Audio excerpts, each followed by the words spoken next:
Nursing exam आणि nursing exam म्हणलं की त्याच्यामध्ये एक क्वेश्चन असतो तो म्हणजे ऍसिड बेस बॅलन्स. कोणती पण एक्झाम घ्या, डीएमआर घ्या, त्याच्यानंतर नॉर्सेट घ्या, आरआरबी घ्या, त्याच्यामध्ये एक क्वेश्चन फिक्स असतो तो म्हणजे ऍसिड बेस बॅलन्सचा. तर आज आपण बघणार आहे ऍसिड बेस बॅलन्स कसं ओळखायचं, ऍसिड तयार होतंय का बेस तयार होतंय ते आपण बघूया. तर बघा त्याच्यामध्ये सर्वात पहिले 3 व्हॅल्यू ह्या पाठच करायच्या. ते म्हणजे कोणत्या कोणत्या? ब्लडचा पीएच ते म्हणजे 7.35 टू 7.45. त्याच्यानंतर जी कार्बन डायऑक्साइड आहे त्याची नॉर्मल व्हॅल्यू आहे 35 ते 45 mm ऑफ Hg. त्याच्यानंतर आहे बायकार्बोनेट म्हणजे PCO3 मायनस याची व्हॅल्यू आहे 22 ते 27. त्याच्यात ध्यानात ठेवा ब्लड मध्ये काय होतंय, जर का पीएच लेवल 7.35 च्या खाली गेली तर तिथे तयार होतंय ऍसिड आणि वर गेल्याच्या नंतर तिथे तयार होतंय बेस म्हणजे अल्कलायसिस. त्याच्यानंतर कार्बन डायऑक्साइड मध्ये याच्या उलट आहे, जर 35 च्या खाली गेली तर तिथे तयार होतो बेस आणि 45 च्या वर गेली तर तिथे तयार होतंय ऍसिड. त्याच्यानंतर बायकार्बोनेट मध्ये सेम ऍसिड सारखं आहे, आपला ब्लडच्या पीएच सारखं आहे. जर का 22 पेक्षा खाली गेली तर तिथं बनतंय ऍसिड आणि 27 पेक्षा वर गेली तर तिथं बनतंय बेस. हे ध्यानात ठेवायचं. सगळ्यात पहिले बघा त्याच्यावर क्वेश्चन कसा येतो.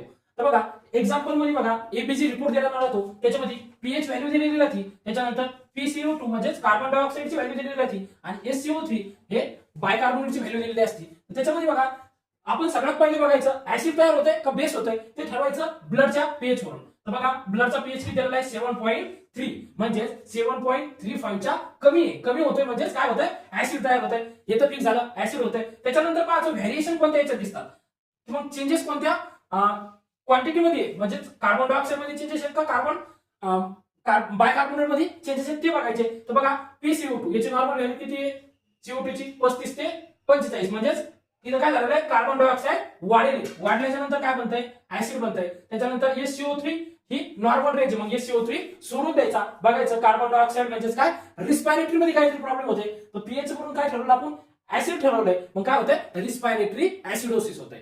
त्याच्यानंतर बघा दुसरं एक्झाम्पल, त्याच्यामध्ये पीएच व्हॅल्यू दिलेली 7.25 म्हणजे इथं काय बनतंय ऍसिड बनतंय. त्याच्यानंतर व्हेरिएशन कुठे दिसतंय, हे बघा SCO3 इथं काय झालेलं आहे जे बायकार्बोनेट ते काय झालेलं आहे कमी झालेलं आहे म्हणजेच काय मेटाबॉलिक प्रॉब्लेम आहे.